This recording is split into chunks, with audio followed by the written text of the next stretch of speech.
ainda continuamos no embalo da mesma palavra, nessa definição bonita de que Deus é amor.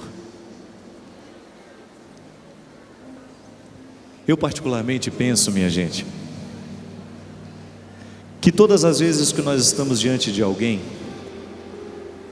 nós temos dois desafios. Encontrar o outro de verdade é o primeiro deles. E o segundo é a gente deixar cair as máscaras que muitas vezes impedem o nosso encontro.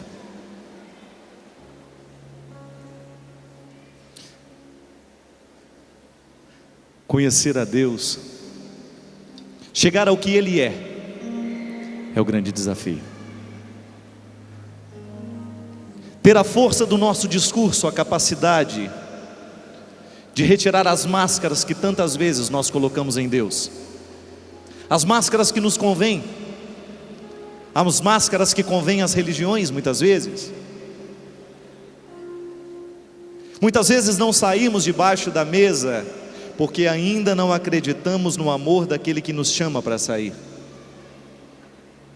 Muitas vezes não somos capazes de sair debaixo da mesa porque ainda estamos com uma caricatura de Deus e não a sua verdadeira face. Por isso nós precisamos aprender o tempo todo quem Ele é. A gente só pode se amar de verdade se a gente se conhece. A gente só pode se amar de verdade se a gente se conhece. A capa do livro é muito sugestiva. É um rapaz arrancando a máscara. É uma pessoa arrancando a máscara. Nós precisamos fazer isso o tempo todo. Nós precisamos o tempo todo, pela força do amor que nos convida a sair debaixo da mesa, arrancar a máscara. Acreditar que Deus é amor. Reconfigurar essa figura dentro do nosso coração. Acreditar que aquele que nos chama nos ama, cuida de nós. É tão bom a gente ser cuidado, não é? Conhece essa música assim? Dá para baixar um tonzinho aí, Biscuit? Dá para baixar um tom? Tá em quê? Só? Isso. Eu preciso aprender um pouco aqui. Eu preciso aprender um pouco ali. Eu preciso aprender mais de Deus, porque Ele é quem cuida de mim. Se uma porta se fecha aqui, outras portas se abrem. Eu preciso aprender mais de Deus, porque dele é quem cuida de mim. Deus cuida de mim. Canta comigo. Deus cuida de mim, à sombra das suas asas. Deus cuida de mim. Eu amo a sua casa e não ando sozinho, não estou sozinho, pois sei, Deus cuida de mim. Solta a sua voz. Deus cuida de mim, à sombra das suas asas. Deus cuida de mim. Eu amo a sua casa e não ando sozinho, não estou sozinho, pois sei, Deus cuida de mim. Saber que Deus cuida de nós é tão bom. É tão bom a gente saber que alguém cuida de nós. Passar pela experiência do cuidado é você passar pela experiência daquilo que você tem de mais primitivo em você, porque quando nasceu você precisou ser cuidado. E só esse cuidado, minha gente, só esse amor de Deus é capaz de fazer com que a gente saia debaixo da mesa. A certeza de que somos amados é que vai nos encorajar para que a gente dê o passo em direção daquele que nos chama. Se pela força do ódio nós somos julgados para debaixo da mesa, pela força do amor seremos capazes de sair. De você saber que ao sair dali, alguém cuida de você. Deus cuida de mim, à sombra das suas asas. Deus cuida de mim, eu amo a sua casa e não ando sozinho, não estou sozinho, pois sei, Deus cuida de mim. Solta a sua voz, canta comigo. Deus cuida de mim, Deus cuida de mim, eu amo a sua casa e não ando sozinho, não estou sozinho, pois sei, Deus cuida de mim. Se você hoje estivesse, quais são as situações, as realidades humanas que nos jogam para debaixo da mesa?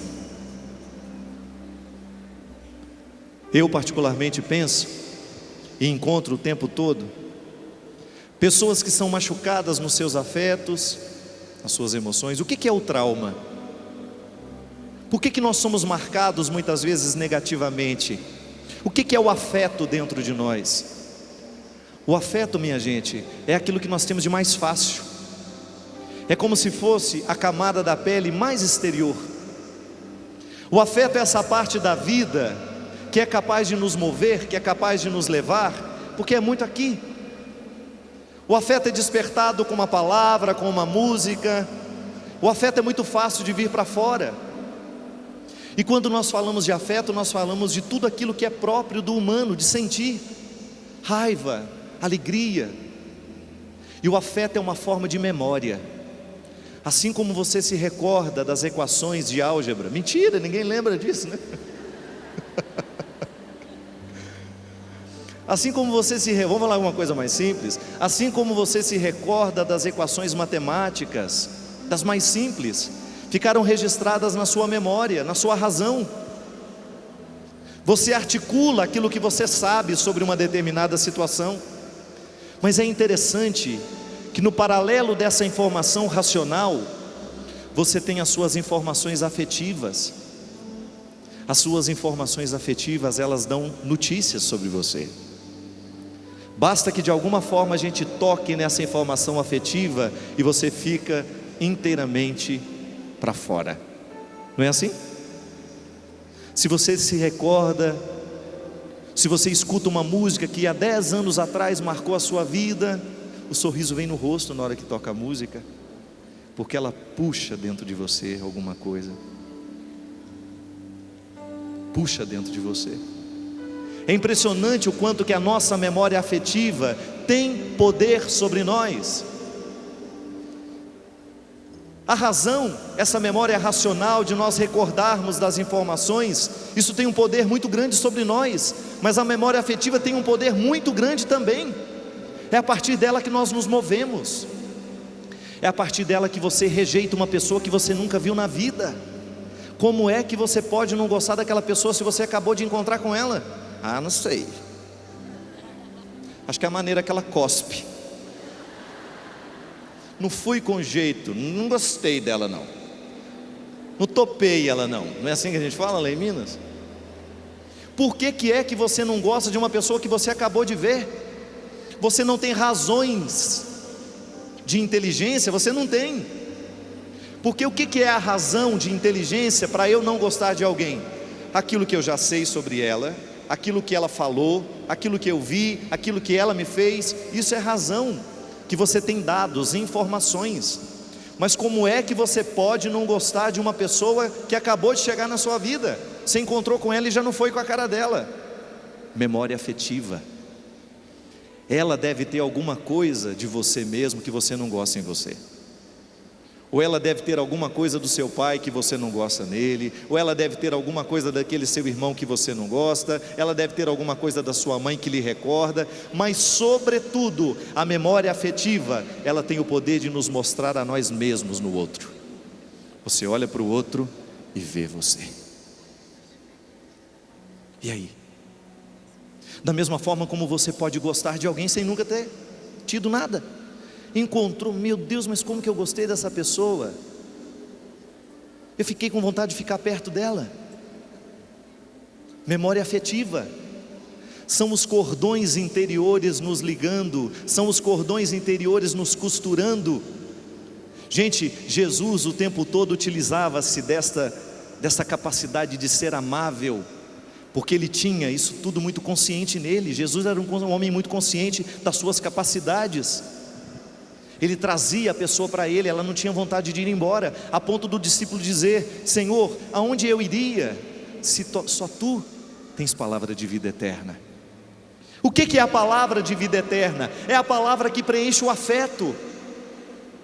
Martin Buber, grande nome da filosofia personalista, dizia que cada vez que nós nos encontramos com uma pessoa, isso está no livro também, viu? Depois você pode ler. Cada vez que você se encontra com uma pessoa, do encontro entre o eu e um tu, nasce uma terceira, que nós chamamos de nós. E é interessante porque o que é o nó na corda? O nó é a junção das duas pontas. Já não é uma corda só, são as duas, mas elas não deixaram de ser as cordas que eram. Elas se juntaram e formaram um nó. Veja bem que as duas particularidades estão preservadas. Aquela corda não deixou de ser a corda que era, essa corda não deixou de ser a corda que era, e juntas elas formam um nó. O encontro é assim. Nós nos apaixonamos uns pelos outros, é por isso. Mas esta possibilidade da gente se encontrar, o que a gente gosta um no outro, é aquilo que o nosso afeto foi despertado. O outro me invadiu quando chegou, não me invadindo como um ladrão, não. Ele tirou de mim o que eu tinha de mais precioso. Ele retirou de mim o que eu tinha de mais bonito. No encontro com aquela pessoa, eu consegui trazer para fora o que eu tinha de mais precioso. O nó que nasceu do meu encontro com você foi bonito. Aí nós explicamos a simpatia. Não aquela que você faz lá com a galinha preta, com a vela, ou cozinha não sei o que para conquistar o namorado. Não, a simpatia, essa empatia. Nós somos empáticos. Assim você também explica a antipatia. Quando você encontra com o outro, você não gosta, mas você não sabe por que você não gosta. Você não gosta daquilo que derrama de vocês dois. É o que sobra do encontro entre vocês dois que você não gosta. É aquilo que sobra. Minha gente, os nossos encontros são assim o tempo todo, uma provocação para vir para fora o afeto. E é por isso que nós sofremos tanto com os nossos afetos, porque nós não sabemos articulá-los. Nós não temos consciência muitas vezes de como eles se dão dentro de nós. Nós não temos o cuidado com o afeto, nós não temos o cuidado de fazer aquela higiene mental todos os dias, ou então aquilo que nós podemos chamar de digestão emocional. Quando a gente come uma coisa que nos faz mal, a minha mãe fala que ela fala que eu estou com digestão. A indigestão, o que é a indigestão? O que é, dona Ana? Conta para nós. É a comida que não fez bem. É a comida que não fez bem. Do encontro também nasce a indigestão emocional, que é aquele momento em que você foi invadido por uma coisa ruim que o outro provocou dentro de você. E aí o que você faz com aquilo? Duas possibilidades: ou você joga no lixo e conserta aquilo dentro de você para que você se prepare para enfrentar os momentos em que você vai ter contato com esse lado ruim, ou você se transforma em escravo daquele lixo que vai ficar dentro de você. E aí nós vamos sendo traumatizados pela vida, nós vamos sendo traumatizados com aqueles encontros desastrosos, de pessoas que um dia provocaram aquilo que a gente tinha de pior e nós aceitamos. nós registramos dentro de nós o que o outro nos despertou de pior. Quando é que esses traumas acontecem, minha gente? Quando a gente é traído. Quem já foi aqui traído alguma vez na vida, levante a mão. Se você não foi, meu filho, prepare-se, porque a traição é igual um consórcio, um dia você será contemplado.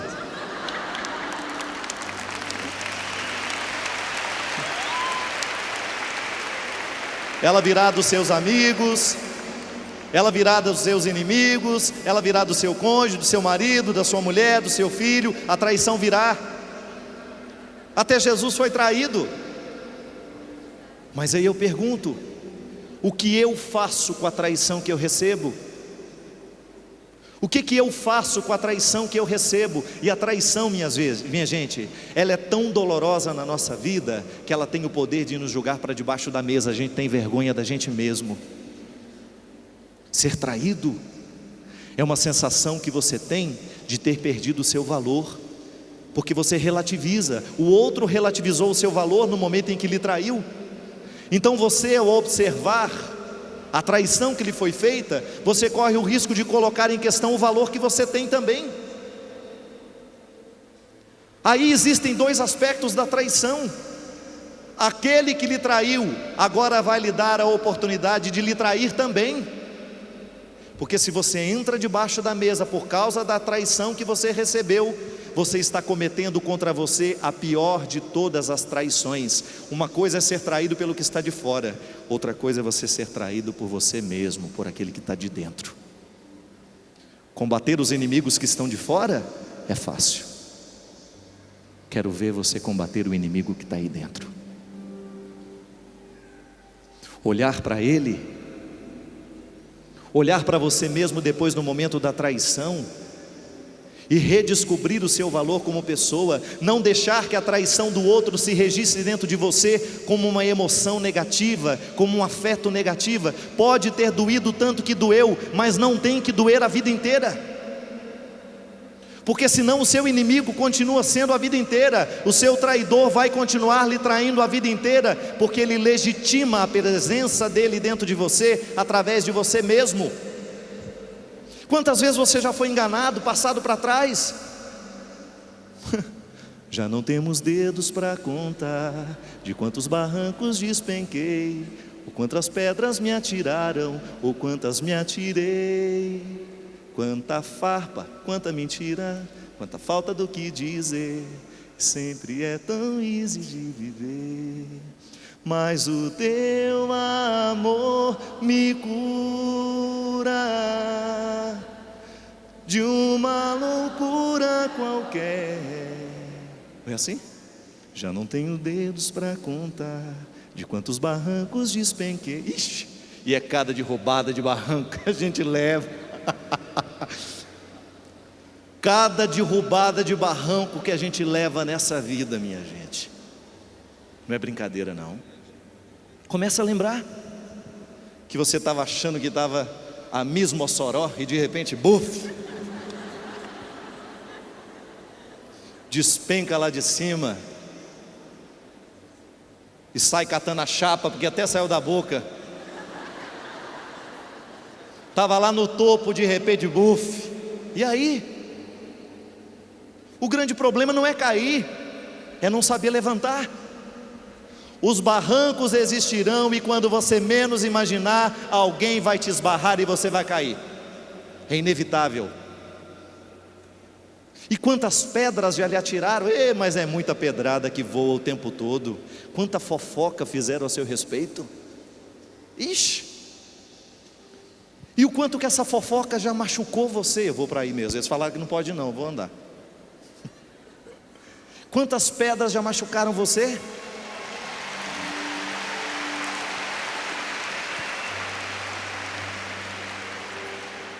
Recebi uma advertência no intervalo. Porque eu estava andando depressa demais. Andando devagar pode, não pode?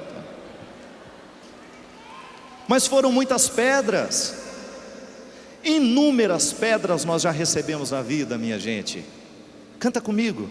Já não tenho dedos para contar de quantos barrancos despenquei, Quantas pedras me atiraram, ou quantas me atirei. Aí esse é o problema. O problema, o outro vem, joga a pedra na gente, a gente segura a pedra e se joga de novo. Você já viu de coisa mais besta nessa vida? Não? Já não tenho dedos para contar de quantos barrancos despenquei, e que quantas pedras me atiraram, ou quantas me atirei. Quantas farpas, quantas mentiras, quantas faltas do que dizer. Sempre é tão easy se viver, mas o teu amor me cura de uma loucura qualquer, encostar no teu peito. E se isso for algum defeito, por mim tudo bem, tudo bem, tudo bem.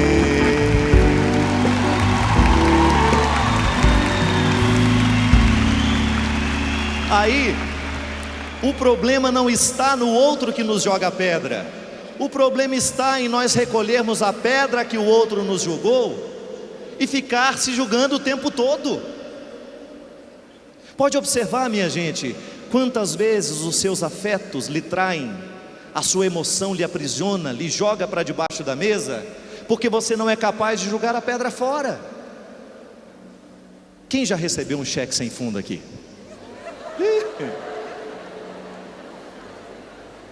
Quem já deu o cheque sem fundo aqui? Agora eu pergunto, vai lá, apresenta no banco, não tem fundo. Vai, apresenta uma segunda vez, não tem fundo. Aí 10 anos depois a pessoa está com o cheque sem fundo ainda na parede, esperando uma oportunidade para apresentar o cheque. Não. Levou o prejuízo? Levanta, sacode a poeira e dá a volta por cima. Pronto. Não vai colocar na moldura da sua casa, na moldura das suas paredes, os cheques sem fundos que você levou, porque isso só vai lhe trazer infelicidade. E tem gente que adora decorar a vida com os cheques sem fundo que levou. Recebe uma visita e vai... 1967. Foi duro. 1970. Não resolve. A melhor coisa que tem é você jogar fora. Jogou a pedra, joga fora a pedra. Não permita que o seu agressor continue lhe agredindo pela força da sua mão. Isso é muito interessante e triste de saber, gente. As maiores agressões que nós sofremos, somos nós mesmos que permitimos, porque você é o porteiro da sua casa, você abre a porta para quem você quiser, é você que faz a sentinela.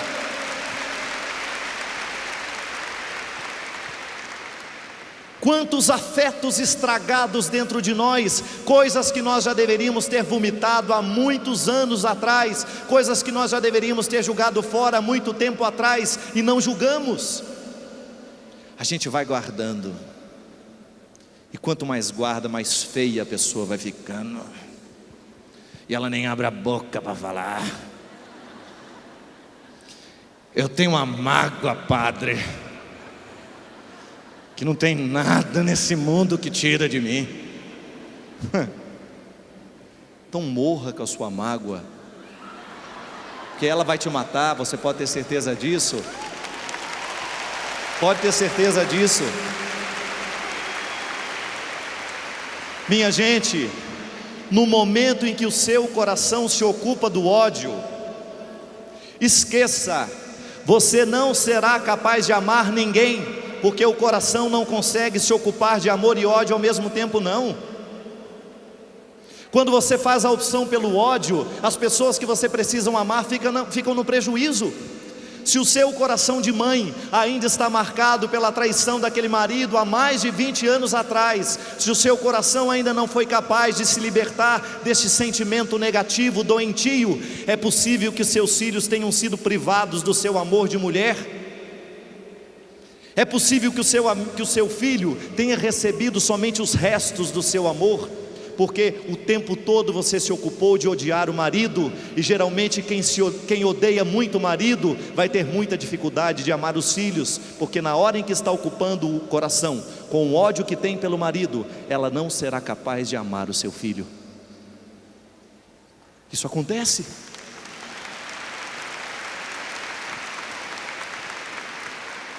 E nós só seremos capazes de sair debaixo da mesa se nós estivermos diante de um valor.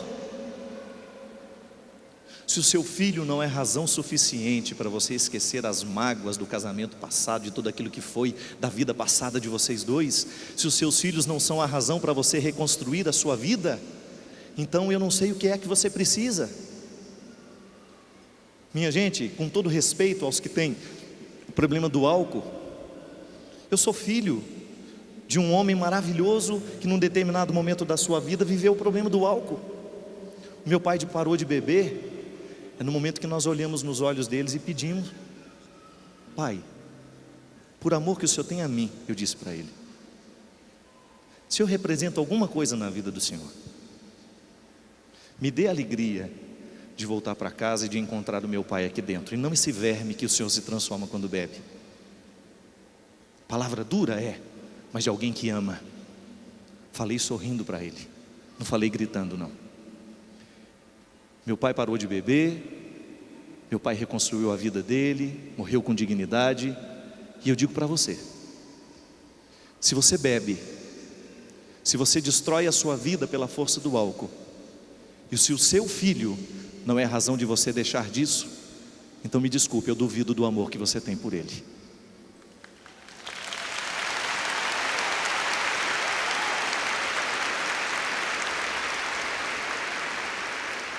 Mas a minha dúvida não é tanto problema para você não. Eu não faço parte da sua vida. Eu estou duvidando de uma hipótese. Eu não lhe conheço. Se eu duvido do amor que você tem pelo seu filho, isso não lhe causa nenhum problema. Por uma razão muito simples: eu não faço parte da sua vida, eu não entro na sua casa, você não me enxerga todos os dias. O seu problema é se o seu filho duvida do amor que você tem por ele. Uma vez, minha gente, eu atendi uma senhora que me contou assim: padre, a minha vida foi totalmente destruída por causa do álcool. Desde muito cedo, o meu marido bebia, chegava caído em casa, chegava caído. Até que um dia, padre, nós temos dois filhos exemplares, dois filhos maravilhosos que procuraram viver o oposto do pai. E teve um dia, padre, que o nosso filho de 13 anos foi para uma festa com os amigos, uma festa de aniversário, de adolescentes, de crianças quase. E ele chegou meia-noite, padre, totalmente embriagado, a ponto de nós precisarmos levá-lo para o hospital. Totalmente destruído pelo poder do álcool. Meu filho, que parecia um menino ainda, padre, embriagado, falando coisas absurdas dentro da nossa casa, como se fosse uma pessoa que nós não conhecêssemos, agredindo todo mundo, jogando para fora uma agressividade que a gente não sabia que ele tinha. E naquele momento, padre, eu vivi uma das cenas mais tristes na minha vida de casada com meu esposo. Meu marido levantou da cama, assustado com o que estava vendo, deu um tapa no rosto do meu filho e disse para ele: eu estou decepcionado com você. Naquela hora, padre, o rosto do meu filho se encheu de tanta ira, de tanta ira. Ele, olhando no pai dele, desafiou, levantou-se, deu uma risada, padre, riu para o pai e disse assim: você está decepcionado comigo? Lamento te informar que desde quando eu me entendo por gente, eu já sou decepcionado com você. Desde quando me entendo por gente.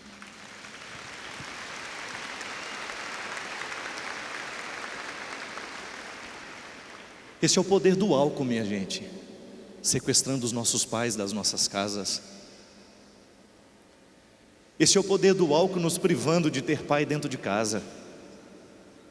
Porque aquele que já viu o pai caído na sarjeta, aquele que já viu o pai espancando a mãe pela força do álcool, sabe muito bem que cativeiro terrível é esse do nosso lado. E não venha me dizer que o álcool não é um problema social, e não venha me dizer que é moralismo nós falarmos sobre isso. É uma omissão da nossa parte se a gente se calar diante de todos os malefícios que o álcool causa na sociedade. Quando socialmente nós começamos a beber, quando socialmente nós nos matamos, quando socialmente nós nos destruímos, nós nos engaiolamos. Ah, padre, nós bebemos socialmente, e socialmente a gente vai se destruindo, e socialmente a gente se mata nos semáforos, como em João Pessoa, aquela família que foi dizimada porque um rapaz embriagado se sentiu no direito de ultrapassar os sinais vermelhos. É o sequestro, é a sociedade nos sequestrando, nos entorpecendo, nos fazendo acreditar que o vício é um lugar comum e que todos nós podemos ficar lá sem nenhum problema. É o sequestro, é o álcool levando embora nossos pais, nossas mães. Quantas mulheres hoje enfrentam o problema do álcool, minha gente? Conheci outro dia uma menina também em João Pessoa, que enfrenta o alcoolismo do pai e da mãe. Dá pena, olha no rosto daquela menina, é uma tristeza tão profunda, tão profunda, tão profunda, porque não tem vontade de voltar para casa, a qualquer hora que chega corre o risco de encontrar os dois embriagados.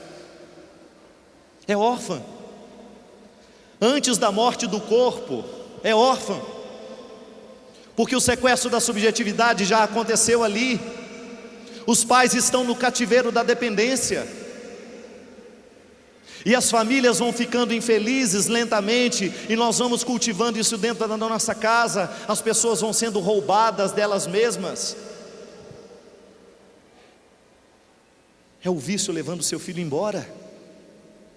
Quantos de nós, minha gente, os nossos filhos estão sendo colocados na sepultura antes mesmo de morrerem? Os nossos sequestradores estão viciando os nossos filhos e estão enterrando-os em vida. Tem uma casa aqui que eu gostaria de ler para vocês. O quarto era sombrio, a vida de quem o habitava também não parecia um espaço humano, não insinuava vida, estímulo para a felicidade. Recordava-me os lugares reservados para colocar os nossos esquecimentos, coisas que não necessitam estar à vista, depósito de objetos sem utilidade. E a mulher me disse: este é o quarto do meu filho. Revelou-me com voz embargada, cheia de tristeza, aquela mulher nem jovem nem velha. Na confissão quase envergonhada de que aquele lugar estranho era o lugar da casa reservada ao seu filho, a mulher parecia pedir socorro, como se estivesse contado ter descoberto o lugar do cativeiro do filho sequestrado. Não era um cativeiro longe dos seus olhos. Não era como nas histórias clássicas de sequestro, em que os sequestradores escolhem um lugar distante para manter a vítima em estado de rendição. Era dentro da própria casa que os sequestradores mantinham o seu filho amado em condições inumanas. Olhou-me com indignação, como se quisesse justificar-se de permitir aquele absurdo. Meu filho dorme aqui, padre, repetia com tristeza. Parecia querer acreditar em motivos desconhecidos, estranhos à razão humana, que pudessem justificar a escolha de seu menino. As drogas o sequestraram. Vítima da dependência química, aquele menino dotado de inteligência rara entregou-se aos absurdos maus tratos que os entorpecentes causam na vida humana. O vício chegou de mansinho, assim como tudo na vida. Um cigarro hoje, uma cerveja amanhã, drogas mais leves no início, depois as mais pesadas, e aos poucos, bem aos poucos, os sequestradores foram assumindo o controle de sua vida. Violência, roubos, tudo que antes era inimaginável na vida do menino tornou-se real. A droga o fez assumir uma personalidade estranha, alheia, porque provocou nele o esquecimento de quem ele era. Sequestradores costumam fazer isso com seus sequestrados. Meu pai voltou à vida no dia em que eu olhei nos olhos dele e disse: você é meu pai. Você não tem o direito de esquecer que você é meu pai. Recorda-te de quem és. E quem sabe, no momento em que você se recorda de quem você é, você descobre uma razão para recomeçar. Olha para aqueles que você ama. Olha para aqueles que lhe querem bem. E se isso não for razão suficiente para que a sua vida seja modificada, para que você abandone o que lhe mata, então você terá que esperar cair do céu a razão. Não. Razões de mudança despertam na vida, é na pedra. É aqui neste momento em que eu tenho que descobrir a razão para continuar vivo aqui. Quantas vezes nós somos julgados para debaixo da mesa por causa da morte? Perdemos alguém que nos é precioso. Gente, no momento em que alguém morre na nossa vida, é como se nós fôssemos julgados para debaixo da mesa. É um sequestro. É o acontecimento nos sequestrando das nossas possibilidades. A gente só será capaz de refazer a vida depois da morte de alguém importante se nós olharmos para quem ficou vivo. Não é verdade? Você já perdeu um filho, sabe disso? Você só será capaz de continuar a sua vida. Você só será capaz de continuar a sua história se você olhar para os que ficaram e você descobrir que ainda existe uma razão para sair dali. Nós não podemos ficar reféns, sequestrados das nossas tristezas. Não, eu não posso permitir que a minha tristeza se transforme em depressão, porque hoje é assim, né? Qualquer tristezinha os médicos mandam a gente tomar remédio. A gente é daquele tempo que comia um pedaço de queijo com goiabada e ficava tudo ótimo. Já comia chorando, já acabava rindo. Começava comendo chorando e terminava rindo. Minha gente, a vida se apresenta para nós às vezes de forma tão trágica. Mas e aí? Como é que você reage? Vai permitir que o trauma se instale dentro de você? Ou você vai transformar a vida? Você vai transformar o acontecimento em fonte de aprendizado? Olha a Patrícia está aqui. Aquele telefonema que mudou minha vida, criatura. A família toda num estado total de desespero, porque a pequena Gabi tinha sido morta. Padre Fábio me deu uma resposta. Por que a minha filha foi embora tão cedo, padre? Eu não soube dizer. E ainda não disse para a Patrícia por que foi. Mas ela aprendeu sem que ninguém respondesse, que o melhor jeito de ressuscitar a Gabriela é ela continuar viva, vivendo pelo Igor.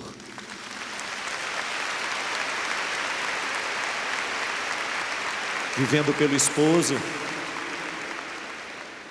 Olha para os que ficaram. Por que nós estamos tão sequestrados por essa ideia de que a gente só tem que prestar atenção no que a gente perdeu? Quem presta atenção demais naquilo que perdeu corre o risco de não ver o que está ganhando hoje. A cura do afeto por aquele que morreu, ele se dá, esta cura vai se dar no momento em que você viver bem a sua vida.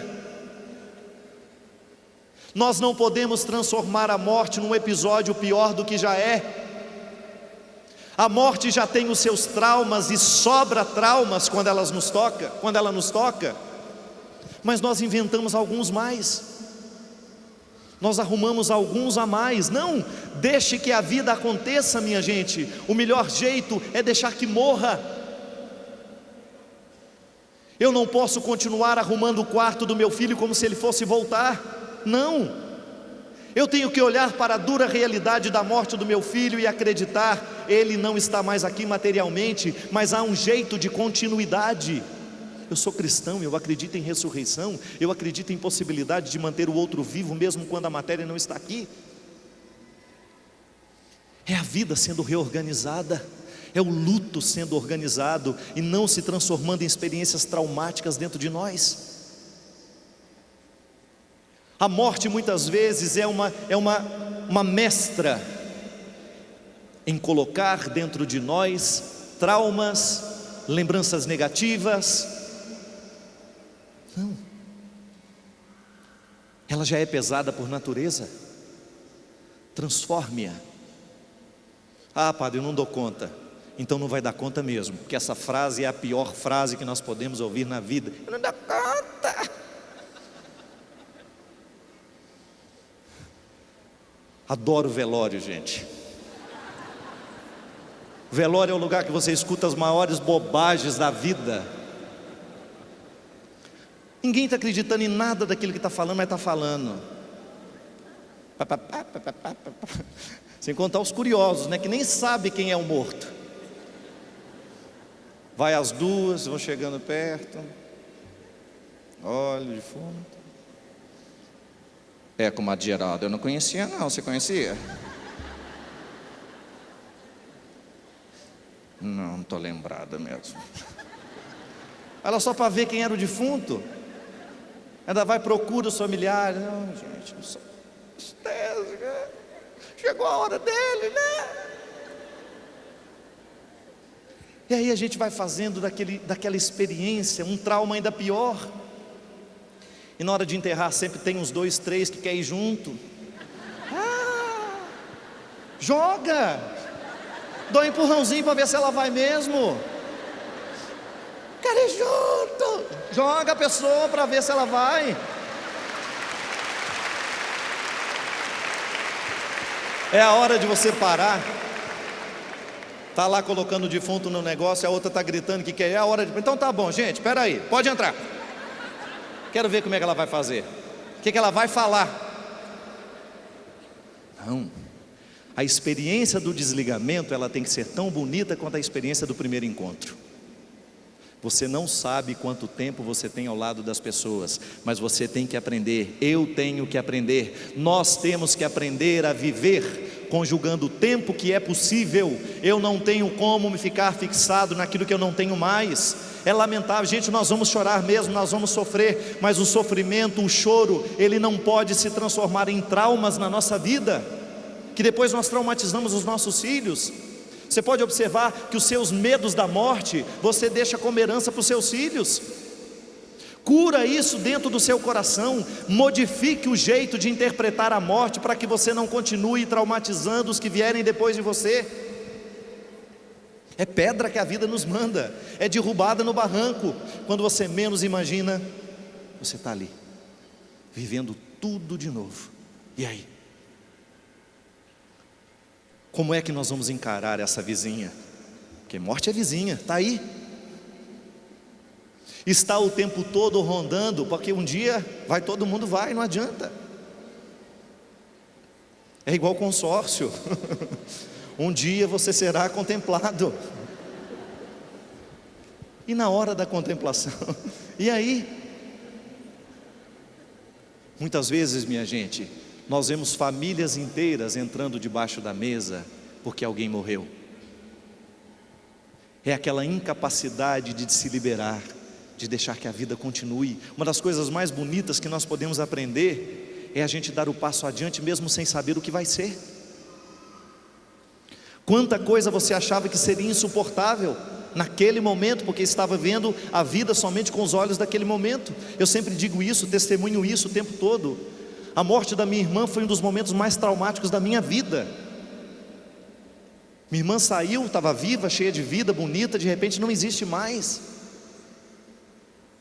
E você tem que arrumar isso dentro de você.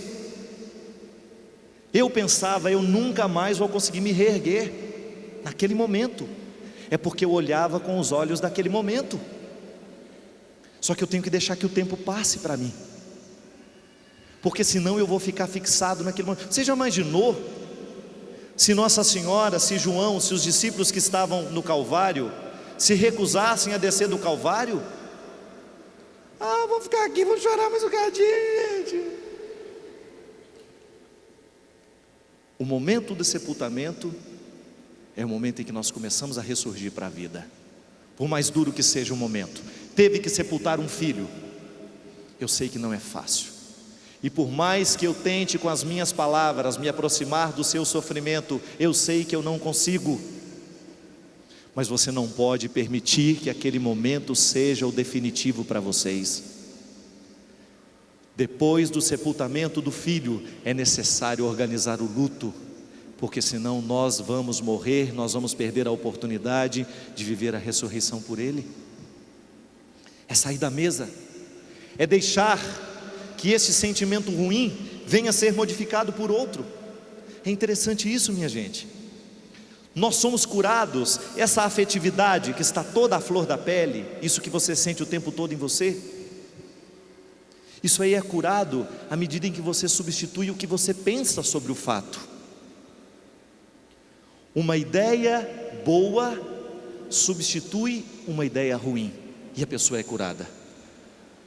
Pode observar, nós precisamos muitas vezes substituir a ideia ruim por uma ideia boa, um pensamento ruim por um pensamento bom, e o afeto você transforma aqui dentro, e a repercussão é na sua vida afetiva.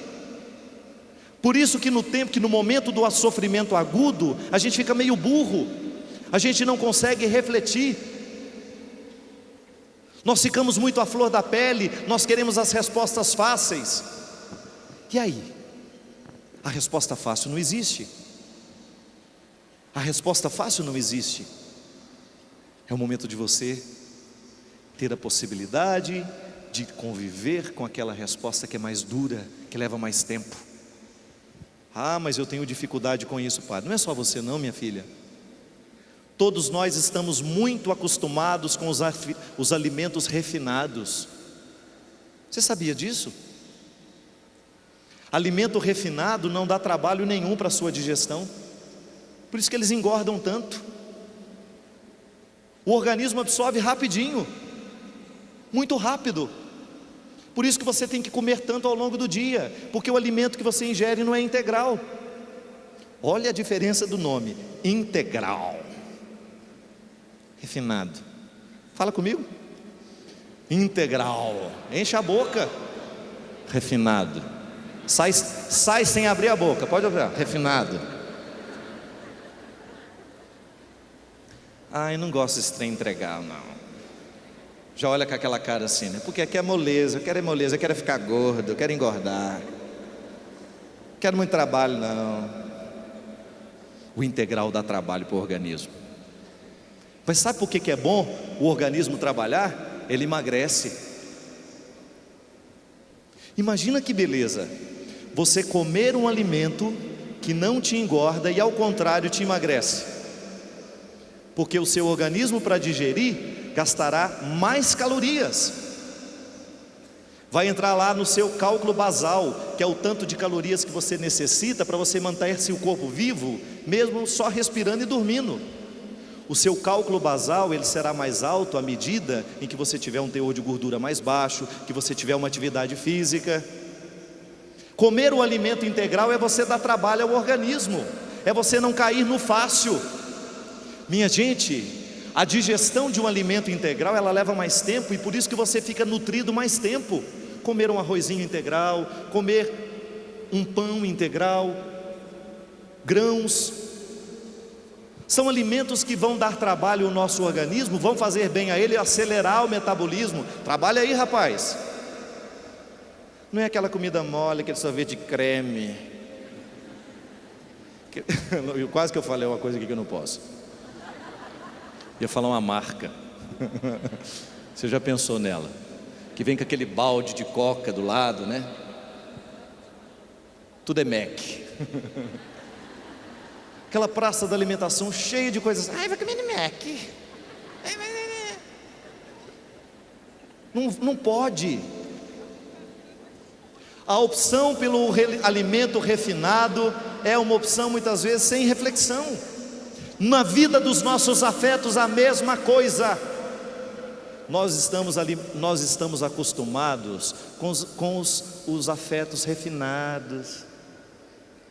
Oi, que bom, linda, que você veio. Assim, aquela pessoa fina, mais fina que uma agulha de insulina, mas ela não é amiga de ninguém, ela chama todo mundo de linda. Oi querida, que bom que você veio. A pessoa muito refinada. Aí na hora que acontece, na hora que vem para ela um acontecimento integral, ela não sabe nem chorar. Pode observar. Muitas vezes nós corremos atrás da vida refinada, do alimento refinado, fácil, a paquerinha fácil. Gente, eu fico assustado de ver o tanto que o negócio hoje é rápido. A digestão é na hora. Baft, buft, buft. Pronto. Não troca nem o telefone depois. Imagina você uma pessoa que começa essa vida refinada aos 14 anos de idade, quando ela tiver 20.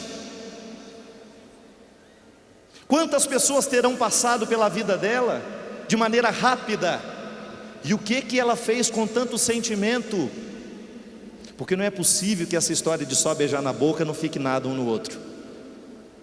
Sempre fica aquele negócio: isso aqui vai me ligar?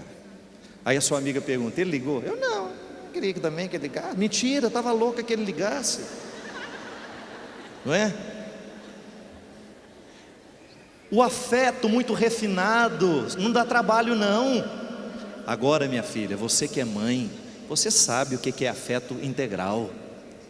Duro de digerir, aguentar esse marido.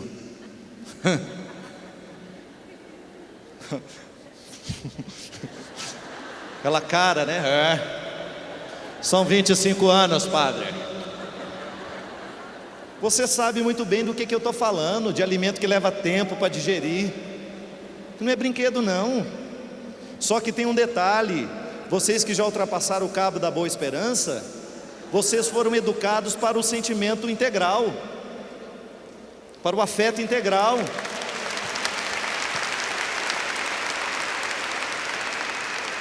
A sua filha não aguenta nem um terço do que você aguentou. Tanto é que você tem que sair da sua casa e ir lá dar conta do casamento dela tantas vezes por semana.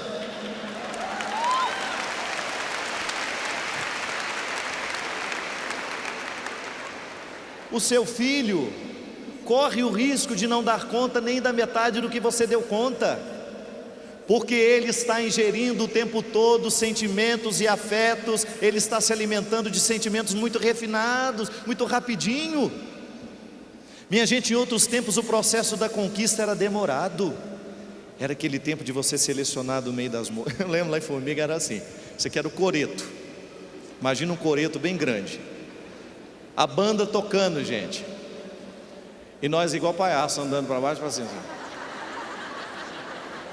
Final, na hora de ir embora, aquilo ali ia durar umas 2 horas. No final de ir embora já estava todo mundo indo assim, ó, do tanto que rodava o coreto. Era a busca do amor, era a dança do acasalamento. Aí nós ficava, e na hora que passava a menininha que agradava a gente um pouquinho, a gente fazia aquela carinha para ela. Gente, essa rodinha no coreto às vezes demorava 2 meses para a gente ter coragem de parar a menina. Estou mentindo não, e olha que eu não sou tão velho assim não. Às vezes levavam 2 meses para a gente ter coragem de parar a menina para perguntar o nome dela. Se vocês já sabiam o nome dela, já podia passar mais 2 meses rodando. Já era um grande acontecimento. Era difícil o negócio. Eu me lembro, as minhas irmãs tinham que chegar em casa 10 horas da noite. Outro dia fui convidado para uma festa que começava 00:30. Tá assim. Agora eu pergunto para vocês: por que nós estamos tão estragados nos nossos afetos? Por que nós estamos tão danificados nos nossos afetos? Por que nós estamos tão sequestrados nos nossos afetos? Por que há tantas marcas? Gente, às vezes você pega uma menina de 16, 17 anos, ela já tem tanta marca negativa no coração dela, que uma mulher de 35 às vezes ainda não tem, porque está tudo muito cedo, muito rápido. Numa época em que se deveria estar sentando no colo do pai, já está sentando no colo do namorado. E o sequestrador leva, sabe por quê? Porque faltou guarita na entrada. Faltou guarita na entrada. Não temos o direito de abrir mão da responsabilidade de educar os filhos que Deus nos deu. Não temos que abrir mão.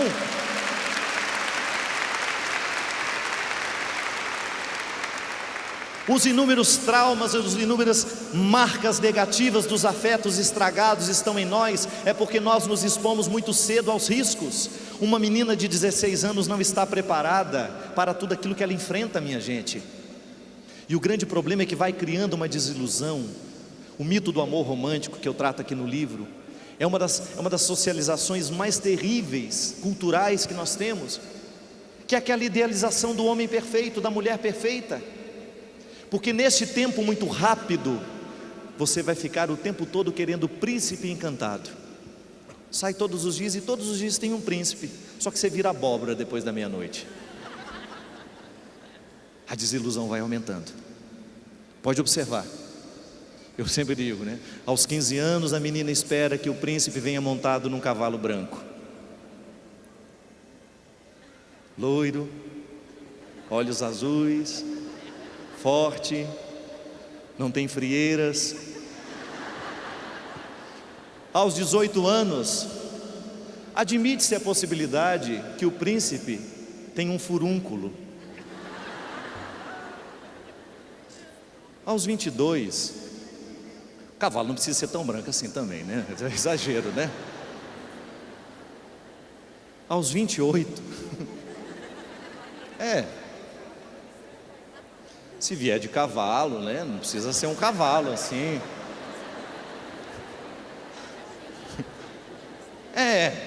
Pode vir, às vezes vem na garupa, um outro.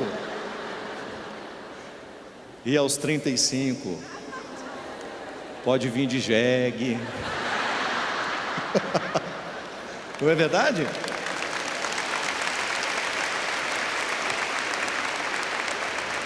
Baixa a bola.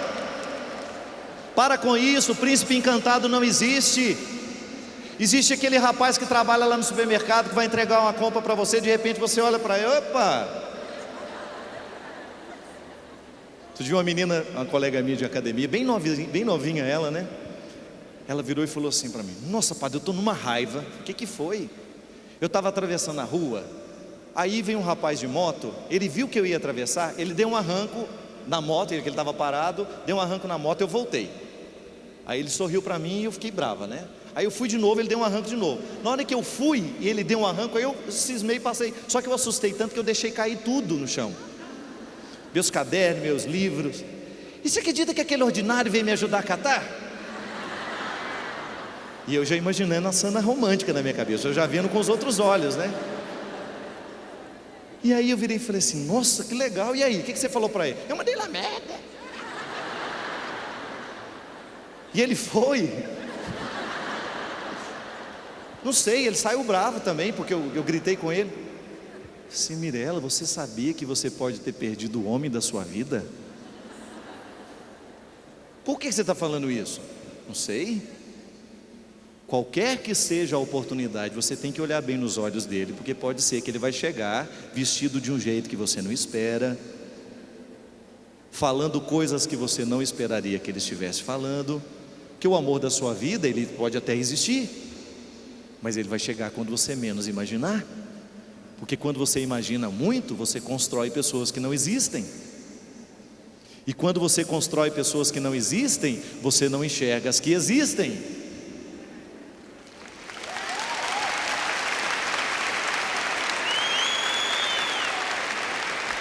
Não é assim?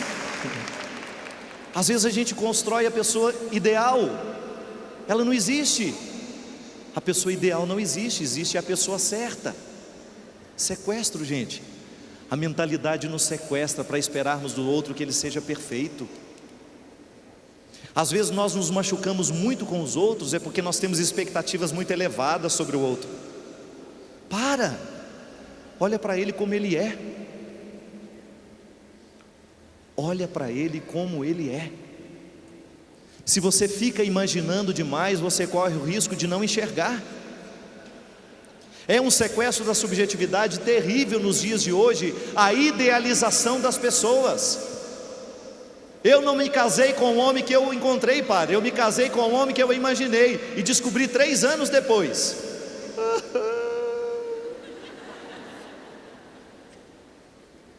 Não era bem um príncipe assim. O problema é seu. Fui eu que namorei com ele. O problema é seu que não olhou devagar para ele. Pior que depois a gente tem que resolver. Ela arruma confusão, eu que tenho que resolver.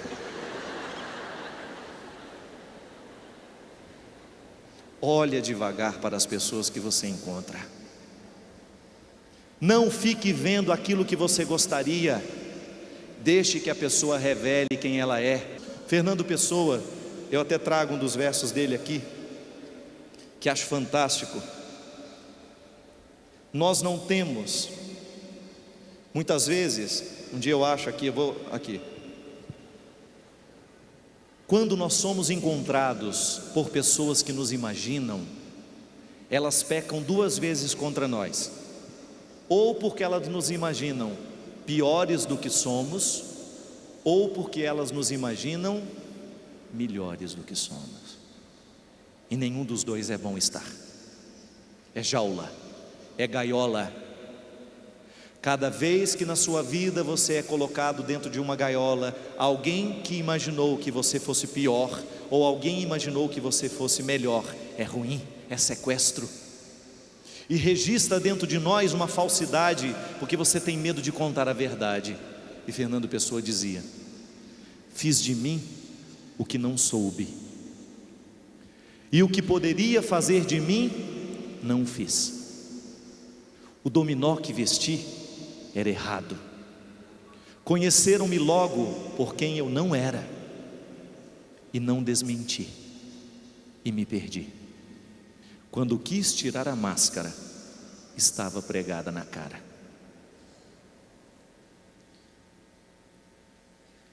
Mascarados não podem se amar.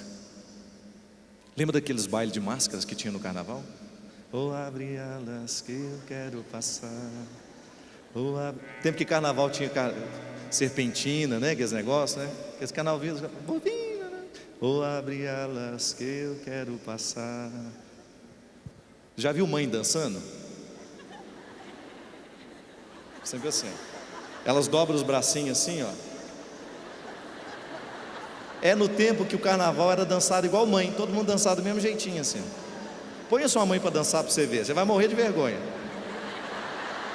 Leva ela para o seu baile de formatura para você ver, na hora que ela tiver tomado umas 2 champanhe, como é que ela vai ficar soltinha. Ela vai querer dançar belisquete. Nem existe mais. Ela vai mandar um recado para o rapaz tocar um belisquete para ela dançar. Mas é assim. No baile de máscaras ninguém pode se apaixonar um pelo outro, porque você não está vendo o outro, você está vendo a máscara. E o outro não é a máscara. O outro não é apenas aquilo que você enxerga. O outro é muito mais. O outro é muito mais do que os seus olhos podem ver. É muito mais do que os seus olhos podem ver.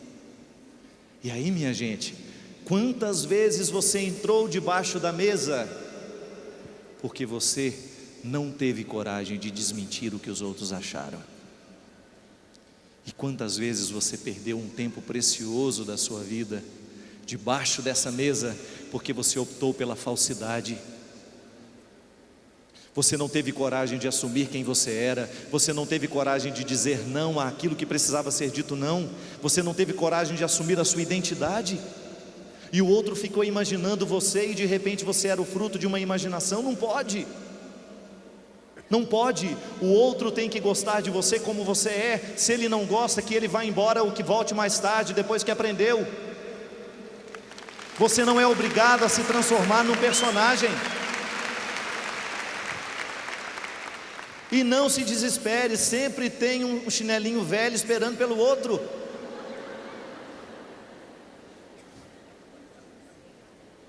Tem mulher que fala: ah, padre, eu já me ajeitei com essa aqui porque o homem é tudo igual. Não.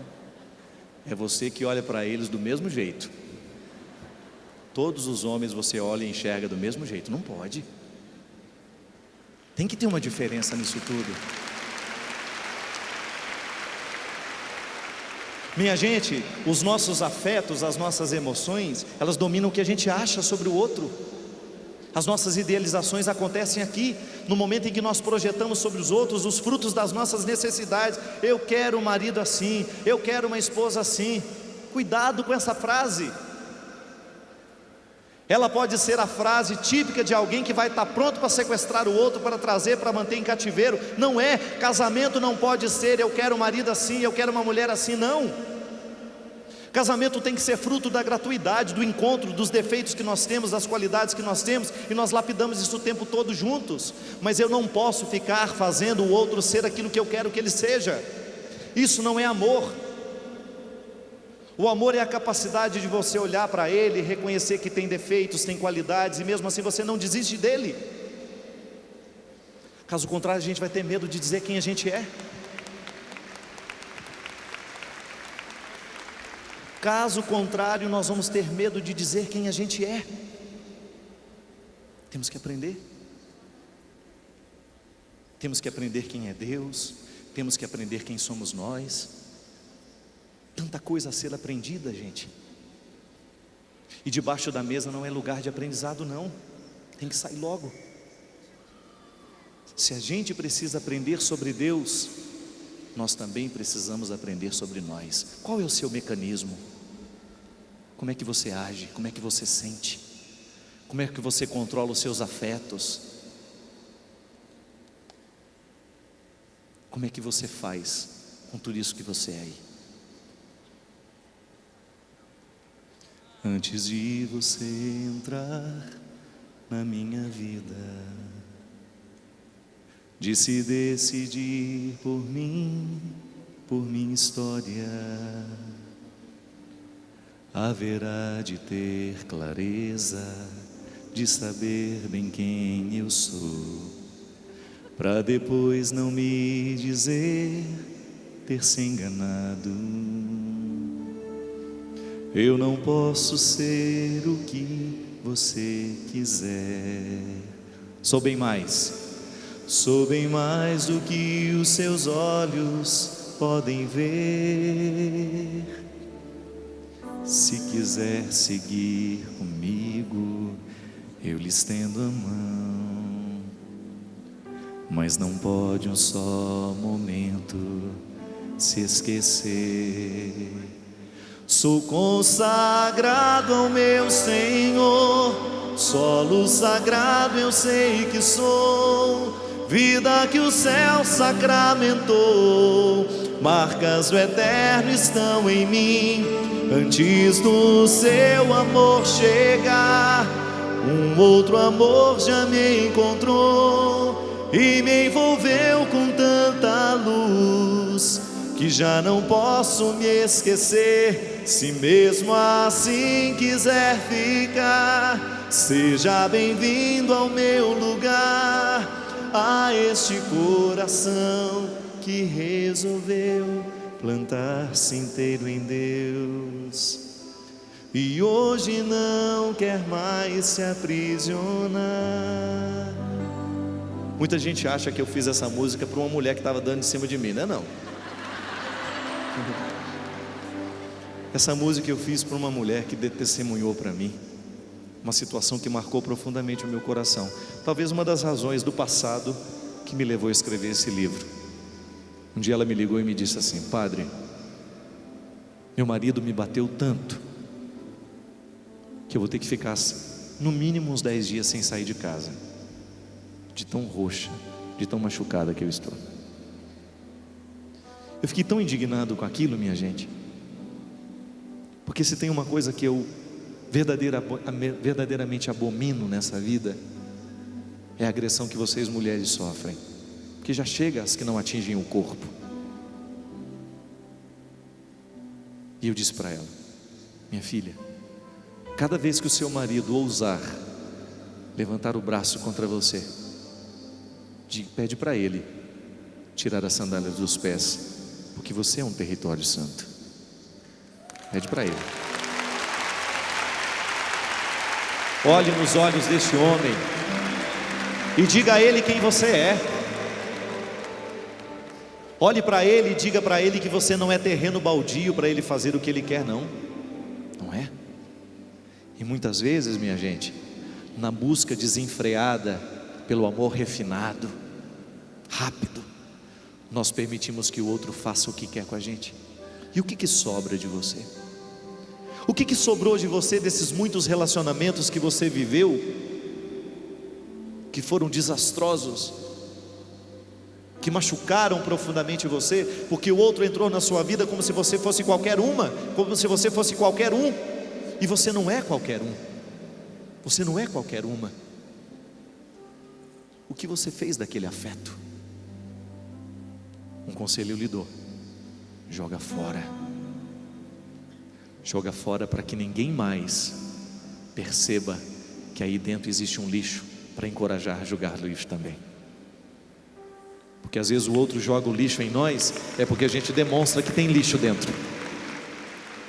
Sou consagrado ao meu Senhor, solo sagrado eu sei que sou, vida que o céu sacramentou, marcas do eterno estão em mim. Antes do seu amor chegar, um outro amor já me encontrou e me envolveu com tanta luz que já não posso me esquecer. Se mesmo assim quiser ficar, seja bem-vindo ao meu lugar, a este coração que resolveu plantar-se inteiro em Deus e hoje não quer mais se aprisionar. Solta a voz. Sou consagrado ao meu Senhor, solo sagrado eu sei que sou, vida que o céu sacramentou, marcas do eterno estão em mim. Seu amor chega, um outro amor já me encontrou e me envolveu com tanta luz que já não posso me esquecer. Se mesmo assim quiser ficar, seja bem-vindo ao meu lugar, a este coração que resolveu plantar-se inteiro em Deus e hoje não quer mais. Põe a mão nesse coração aí. Quantas vezes esse coração já se deixou aprisionar? Quantas vezes esse coração aceitou a máscara que o outro colocou nele? Quantas vezes você se subjugou, viveu a condição de território baldio, terreno sem dono, e o outro olhando para você assim, achando que você era terreno baldio mesmo, se encorajou para julgar em você tudo que não prestava nele. Você não é obrigado a levar isso para a sua vida fora. Renuncie.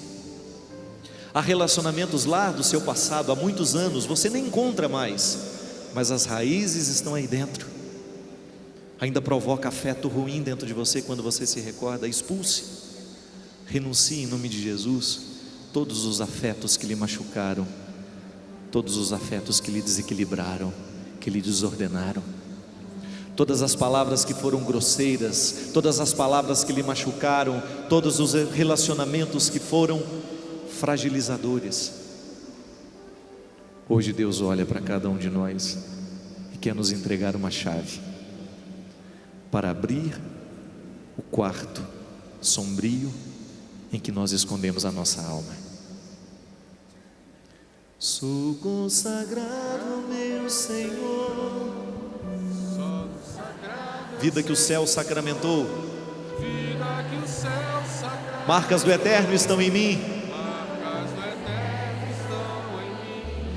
Antes do seu amor chegar, outro amor já me encontrou e me envolveu com tanta luz que já não posso me esquecer. Se mesmo assim quiser ficar, seja bem-vindo ao meu lugar, este coração que resolveu plantar-se inteiro em Deus e hoje não quer mais. Faça um sinal na testa de quem está do lado e diga assim: seja livre, porque Deus te fez para a liberdade. Não permita que o outro lhe aprisione, não permita que o outro lhe escravize, não permita que o outro lhe sequestre. A esse coração que resolveu plantar-se inteiro em Deus. Braços para cima. Quem fica amarrado é cachorro, não é? Você não nasceu para viver amarrado. Proclame essa liberdade do Senhor. Filho do céu é para ser homem e mulher livre. E hoje não quer mais se aprisionar.